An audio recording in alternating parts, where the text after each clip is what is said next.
Oi pessoal, Pai do Senhor Jesus, graças a Deus estamos aqui firmes e fortes.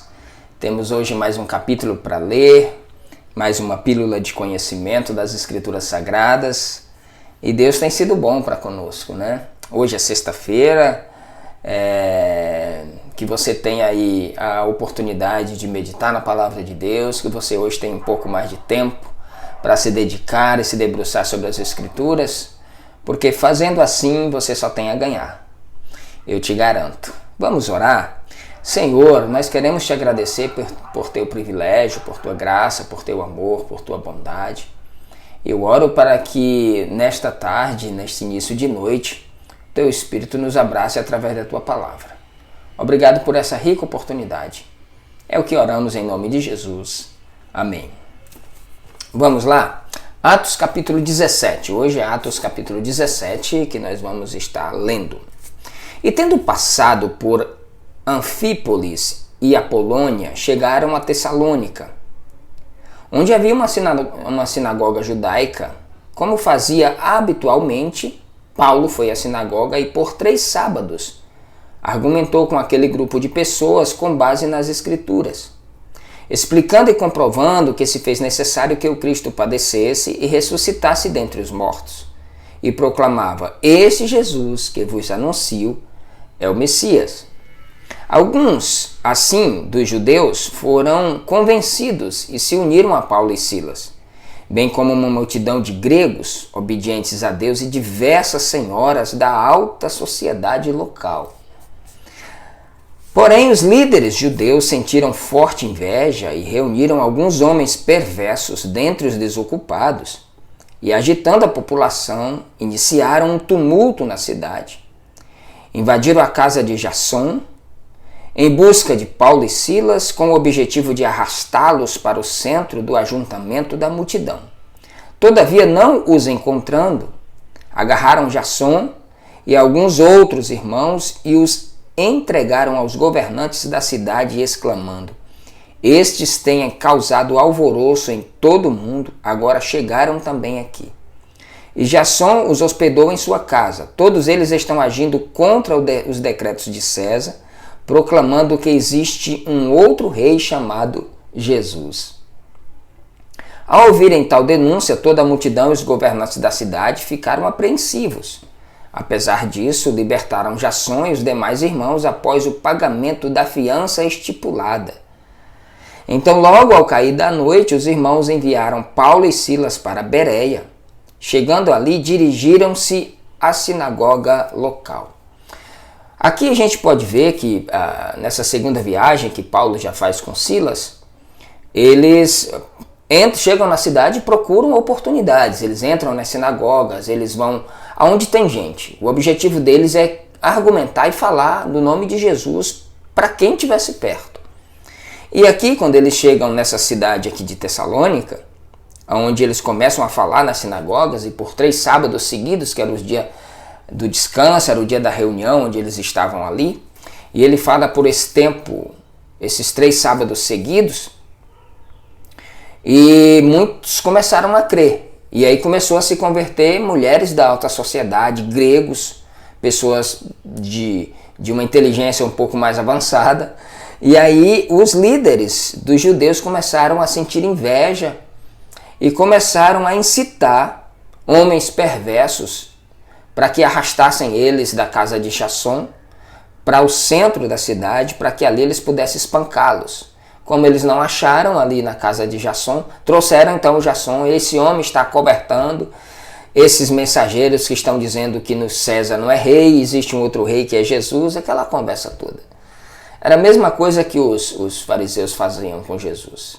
Diante disso, eles estipulam uma fiança, Jasson paga a fiança e é liberto para casa. E aí Paulo e Silas, ao cair da noite, os irmãos enviam ele para Bereia. E ele, chegando ali, já procura direto a sinagoga para que pudessem ali transmitir as boas novas de salvação. Os bereanos eram mais nobres do que os tessalonicenses, porquanto receberam a mensagem com vívido interesse e dedicaram-se ao estudo diário das Escrituras com o propósito de avaliar se tudo correspondia à verdade. Dessa forma, muitos dentre os judeus creram, bem como um grande número de mulheres gregas da alta sociedade e não poucos homens gregos. Aqui acontece a mesma coisa, só que os bereanos eles eram mais prudentes. E é esse espírito de prudência dos bereanos que é preciso resgatar nos nossos últimos dias. As pessoas hoje são muito manipuláveis. Os crentes hoje são levados por qualquer vento de doutrina. Os bereanos não tinham o que você tem hoje, meu irmão, você que está me assistindo aí. Os bereanos não tinham Bíblia, não existia Novo Testamento. O que eles tinham era uma parte do Antigo Testamento. Mas eles estavam ali. Quando ele disse que Jesus era o Messias, ele começa a conferir, eles conferem pelas Escrituras. Aliás, é o que você precisa fazer diante daquele que ensina, quer seja eu, quer seja qualquer pessoa, ensinou sobre as Escrituras, confira se realmente aquilo tem base nas Escrituras Sagradas. Se não tiver, não é Evangelho de Jesus. No entanto, quando os líderes judeus de Tessalônica tomaram conhecimento que Paulo estava ensinando a palavra de Deus em Bereia, rumaram imediatamente para lá, agitando e instigando a população. Olha que coisa maligna, né? Era longe Tessalônica de Bereia. Não era como se saísse daqui de Barueri para Jandira. Era muito longe. Eles iam horas, dias de caminho às vezes, para chegar lá e confrontar a mensagem do Evangelho de Jesus. Rapidamente os irmãos enviaram Paulo para o litoral, mas Silas e Timóteo permaneceram em Bereia. Os irmãos que acompanhavam Paulo conduziram até Atenas, partindo depois com orientação para que Silas e Timóteo se reunissem com ele assim que fosse possível. Enquanto Paulo esperava por seus companheiros em Atenas, ficou profundamente indignado ao perceber que a cidade tinha ídolos por toda parte. E sobre esse tema dissertava na sinagoga entre os judeus e os gentios obedientes a Deus, bem como na praça principal diariamente a todos aqueles que ali estivessem. Então alguns filósofos epicureus e estoicos começaram a argumentar com ele.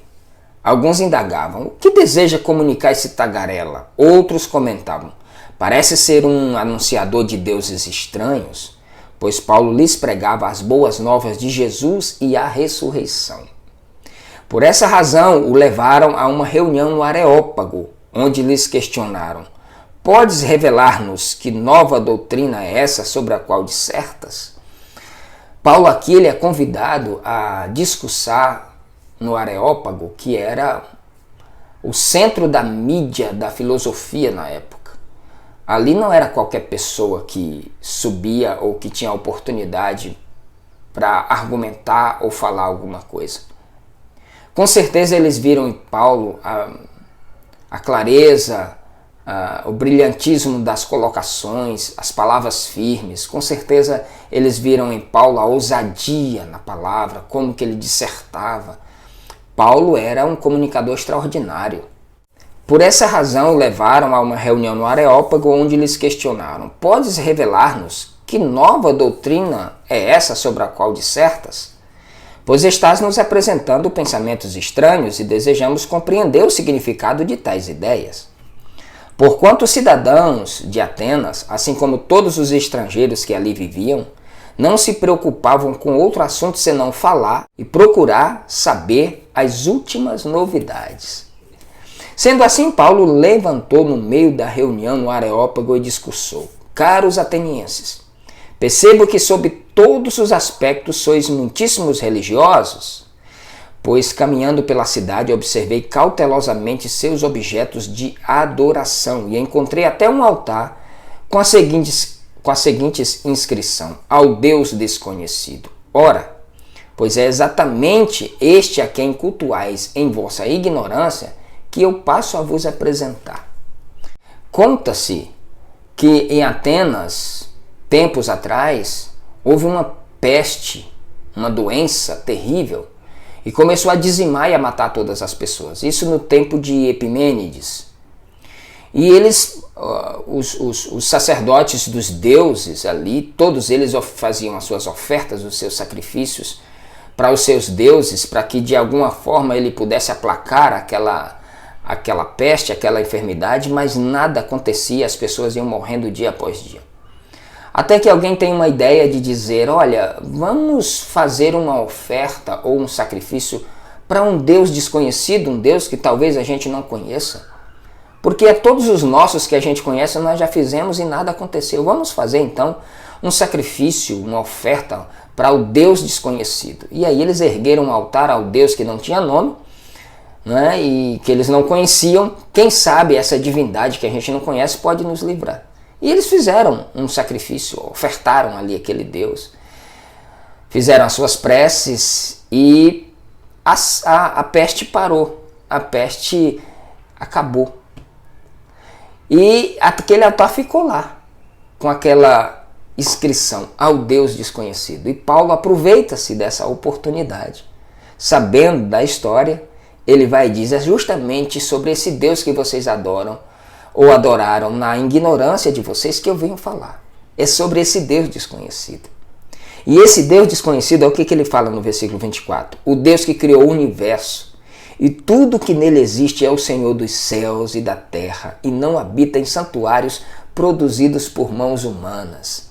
Ele é enorme, ele é imenso, ele não vai habitar em templozinhos. Ali ele estava desbancando todos aqueles deuses, porque Atenas tinha templo para tudo que era Deus.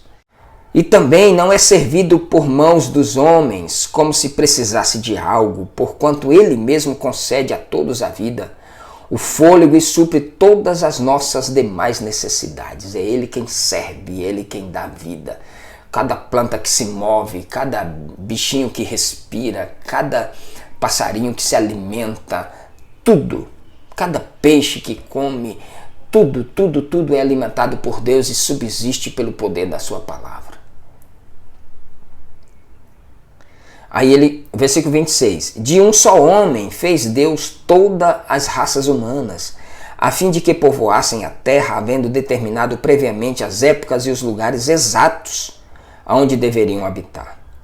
Deus assim procedeu para que a humanidade o buscasse e provavelmente, como que tateando, o pudesse encontrar, ainda que, de fato, não esteja distante de cada um de nós, pois nele vivemos e nos movimentamos e existimos, como declararam alguns dos vossos poetas, porquanto dele também somos descendentes. Aqui ele provavelmente cita Epimênides, que é praticamente uma síntese daquilo que Epimênides falava, né? Portanto, considerando que somos geração de Deus, não devemos acreditar que a divindade possa ser semelhante a uma imagem de ouro, prata ou pedra esculpida pela arte e idealização humana.